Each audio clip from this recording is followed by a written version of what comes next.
আসসালামু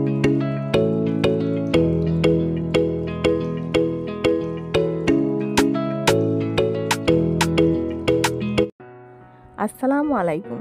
নতুন রান্নাঘর চ্যানেল থেকে সকলকে শুভেচ্ছা। আজ আমি বাঁধাকপি ভাজা রেসিপি করে দেখাবো, তো প্রথম থেকে শেষ পর্যন্ত স্কিপ না করে দেখুন। এখানে আমি একটা বাঁধাকপি নিয়েছি আর 4টে মিডিয়াম সাইজে আলু নিয়েছি।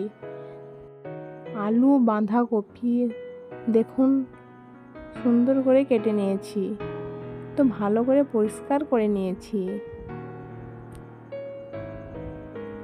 গ্যাসের মধ্যে প্যান বসিয়ে দিয়েছি। এর মধ্যে আলু টুকরো ও বাঁধাকপিগুলো দিয়ে দিচ্ছি। তো সম্পূর্ণ দেওয়ার পর দেখাচ্ছি।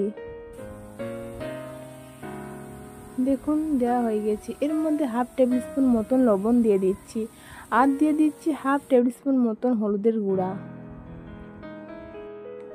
5 থেকে 6টা কাঁচা লঙ্কা চেরা।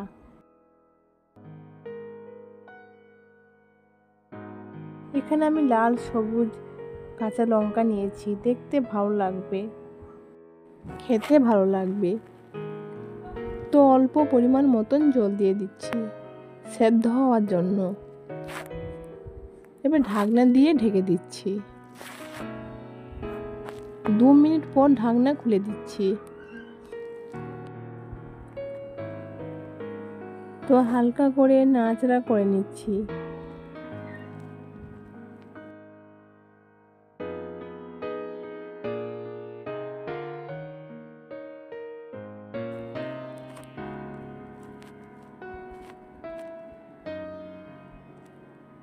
তো আবারও ঢাকনা দিয়ে ঢেকে দিচ্ছি।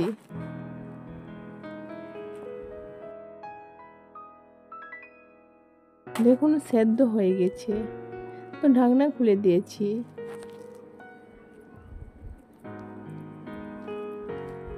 তো দেখুন জলও শুষে নিয়েছে। তো এবার আমি নামিয়ে নিচ্ছি। গ্যাসের মধ্যে অন্য প্যান বসিয়ে দিয়েছি। এখানে 1.5 টেবিল স্পুন মতন সরষের তেল দিয়ে দিচ্ছি।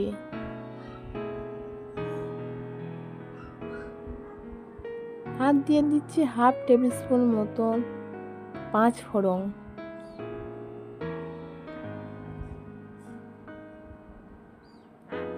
আর দিচ্ছি একটা মিডিয়াম সাইজের পেঁয়াজ কুচি। তো এবার আমি নাড়াচাড়া করে নিচ্ছি। তো পেঁয়াজটাকে ভাজতে দিতে হবে। এই রেসিপিটা ভালো লাগলে লাইক সাবস্ক্রাইব করে দিন। পেঁয়াজটাকে ভালো করে ভাজা ভাজা করে নিচ্ছি।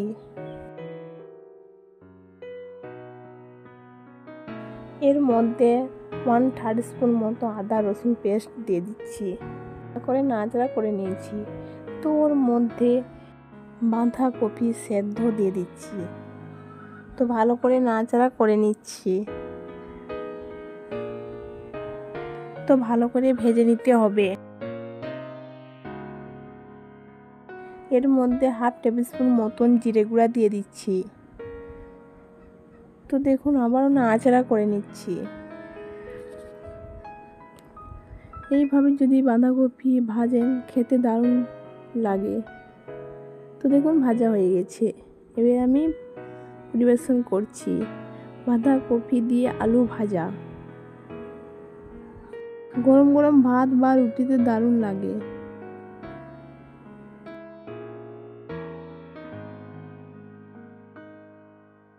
এই রেসিপিটা বাড়িতে ট্রাই করে দেখবেন। খেতে ভালো লাগলে শেয়ার কমেন্ট করবেন।